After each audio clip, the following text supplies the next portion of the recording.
Tema 7. Curvas características de la bomba. Sin entrar a ver cuestiones hidráulicas, que lo vamos a dejar para el curso siguiente a este, que es selección de bombas de incendio, y lo profundizaremos en el curso que sigue, el de selección de bombas de incendio, que es el de cálculo de red de incendio en base a hidrantes, que ahí sí vamos a necesitar mucho más hidráulica. Intentaré explicar un poquito esto de qué son las curvas características de la bomba y qué representan. Las bombas tienen curvas características que relacionan el caudal que bombean con determinados parámetros de funcionamiento. Ellos son el caudal versus la presión, el caudal versus el rendimiento de la bomba y el caudal versus la potencia efectiva que necesita la bomba para bombear determinado tipo de caudal.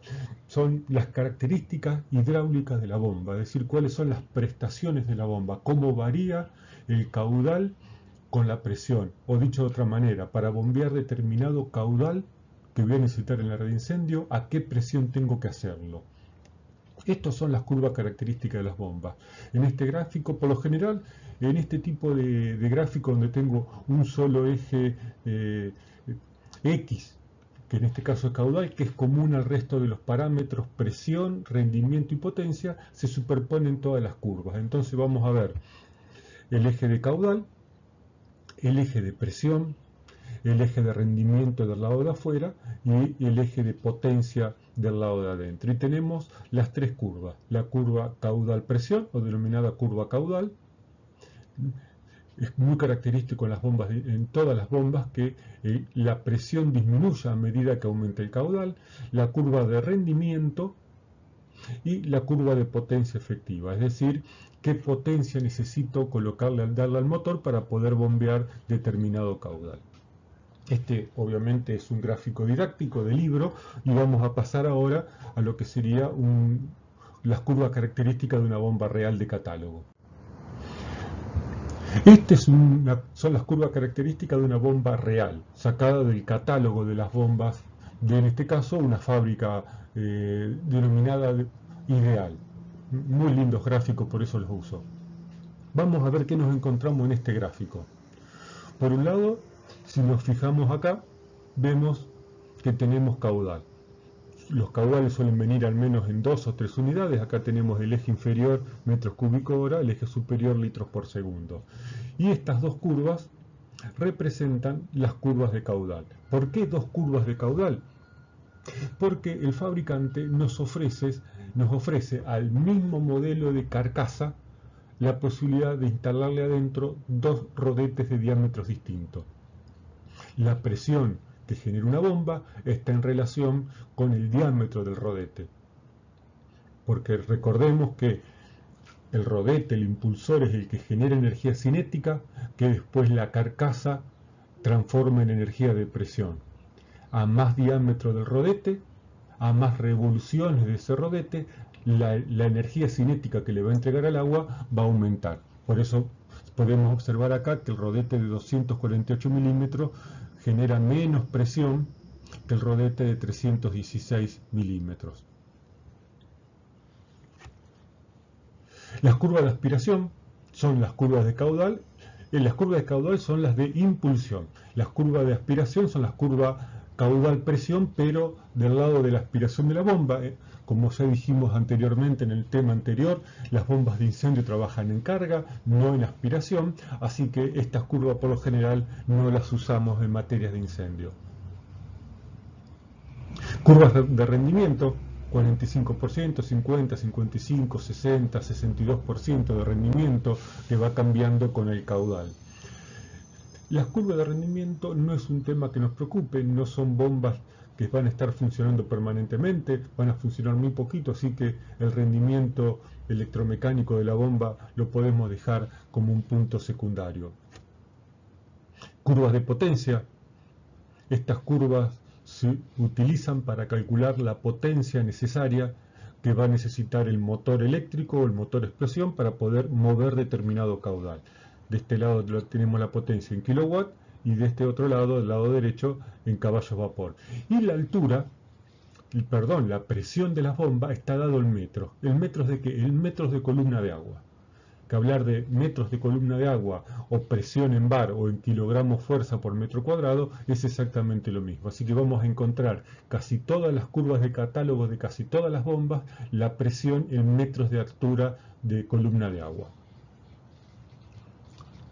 Y otro dato muy importante a la hora de seleccionar y de entender una gráfica de bombas es las revoluciones, las RPM, a las cuales fue diseñado el gráfico que estamos viendo. En este caso, estamos viendo que estas gráficas tienen validez para el 1450 RPM. Después, en el próximo curso veremos qué hacemos cuando tenemos un motor distinto, que las revoluciones no coinciden con la revolución del catálogo.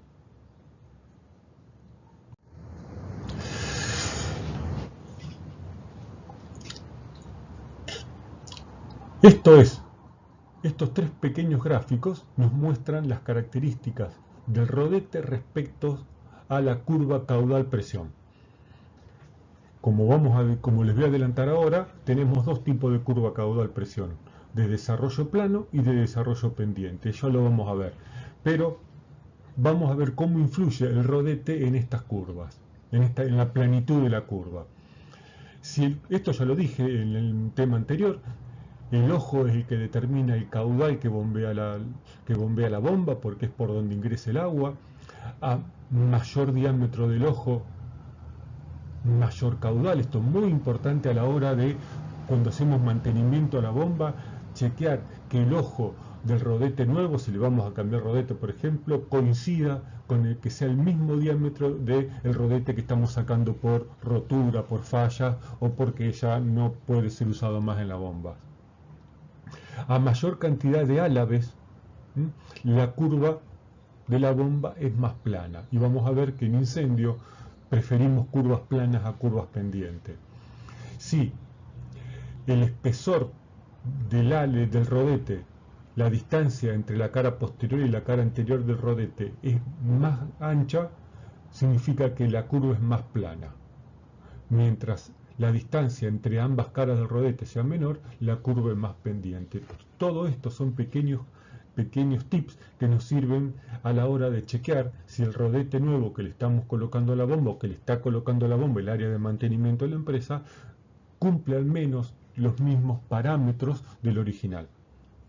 Mientras más plano sea el álabe del rodete, más plana va a ser la curva. Estos son 4 tips que nos sirven a la hora de chequear una reparación de bombas. Vamos a estudiar el concepto curva plana versus curva pendiente. En este gráfico tenemos dos curvas, la de desarrollo pendiente, que le hicimos bien pendiente para que se note la diferencia entre una curva que tiene un desarrollo más plano al menos que la denominada curva pendiente. Vamos a encontrar el eje de caudal de impulsión y la altura de impulsión. Vamos a empezar a darle consumo a la bomba. Vamos a abrir el hidrante H1, un solo consumo. Vemos en verde la presión que genera la bomba con impulsor de desarrollo plano y en rojo el valor de la presión que genera una curva con impulsor de desarrollo pendiente. Vamos a abrir otro hidrante más. Ahora tenemos dos hidrantes abiertos, dos consumos de agua. En verde la presión que genera la bomba de desarrollo plano y en rojo la presión que nos está entregando la bomba de desarrollo pendiente. Abrimos tres hidrantes. En verde la presión que entrega la bomba de desarrollo plano, en rojo la de desarrollo pendiente. Vamos a abrir otro consumo más de agua.